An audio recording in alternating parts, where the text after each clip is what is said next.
Olá, olá, paz e graça. Como entender a Trindade? Essa é uma pergunta muito feita e com justeza de razão.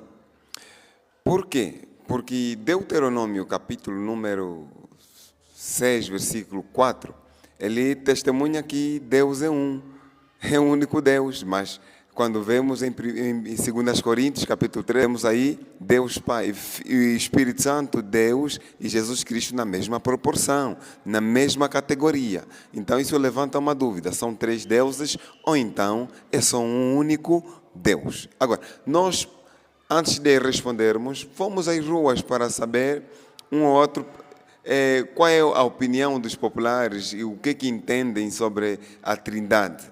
Então, vai a seguir as entrevistas e depois voltaremos para a resposta ou o nosso parecer bíblico.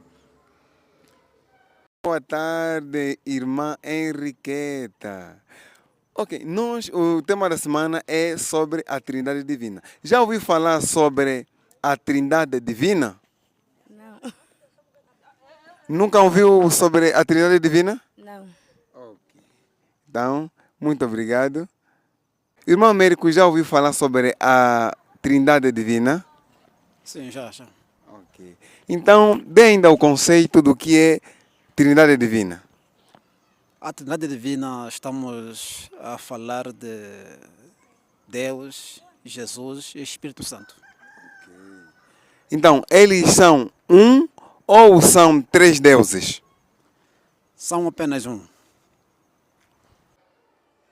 Ok, agora que voltamos, nós queremos dizer assim, para entendermos a Trindade, precisamos entender sobre duas perspectivas. Primeiro, a perspectiva individual e a perspectiva comunitária. Segundo, é a perspectiva comunitária. Mas também, para entender a perspectiva individual, a existência individual, a manifestação individual de cada um deles, nós vamos precisar dividir a Bíblia em três partes, que é o Velho Testamento e depois a época dos evangelhos, o período dos evangelhos, da história dos evangelhos, o período do Messias e o período da igreja. Então, a partir dessa perspectiva, nós vamos conseguir entender da melhor maneira possível. Vamos ver. No período do Velho Testamento, que é no período do Velho Testamento, nós vemos aí a ação ativa de Deus, o Pai. Ele criou e ele é que agiu, conduziu, chamou os patriarcas, é ele que conduziu a nação de Israel, é ele. E Jesus Cristo aparece aí na forma de promessa, o Espírito Santo aparece aí na forma itinerante. Ele aparece, de vez em quando vem, vai, manifesta-se, mas depois retira-se do indivíduo ao qual foi manifestado. Quando vamos mais um pouco adiante, na época do Messias, nós vemos que todo o desenvolvimento da história dos evangelhos, desde o nascimento até a exceção de Jesus, morte e ressurreição, a exceção de Jesus Cristo aos céus, nós vemos aí a ação ativa, mas de Jesus Cristo.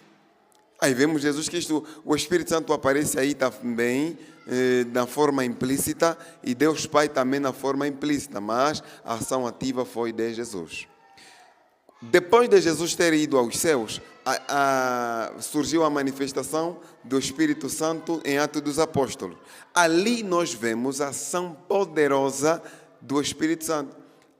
Tanto que podemos com tranquilidade chamar, em vez de Atos dos Apóstolos, chamá-lo de Atos do Espírito Santo. Então, até Apocalipse, vemos mais a ação do Espírito Santo do que a ação de Deus Pai, Deus Filho e Deus Pai.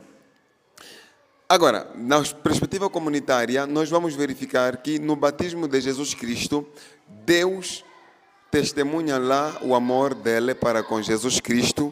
Vemos na terra de forma presencial, o Jesus Cristo e na forma de pomba, o Espírito Santo. Então, ali está eles na forma comunitária.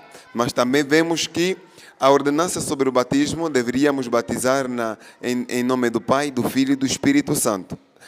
também vemos na bênção apostólica, quando diz o amor de Deus Pai, a comunhão do Espírito Santo e a graça do Senhor Jesus Cristo estejam com vocês. Vemos eles na mesma categoria. Então é tranquilo de entender que eles são um em propósito e em natureza, mas eles também têm existência própria, ação própria. Agora, no mundo natural, se nós queremos entender isso, se há uma complicação, como que alguém pode ser pai, como que alguém pode ser filho ao mesmo tempo? É simples. Eu mesmo aqui, eu na casa da minha mãe sou filho, mas na minha casa eu sou pai. A mesma pessoa pode carregar a mesma coisa na mesma forma, sem problemas. Se nós verificarmos o tempo, quando é que é tempo? Quando é passado, presente e futuro. Tudo é tempo.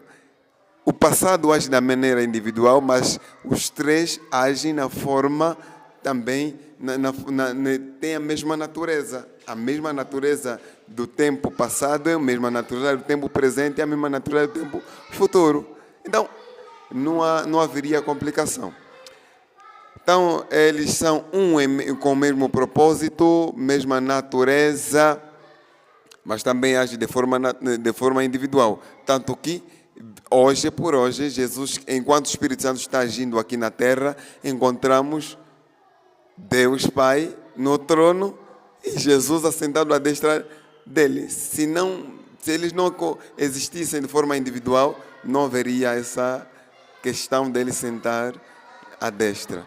Deus abençoe e, se não fui claro, pode escrever nos comentários. Então, posteriormente pode escrever nos comentários e vou responder com tranquilidade, em outras palavras. Estamos juntos.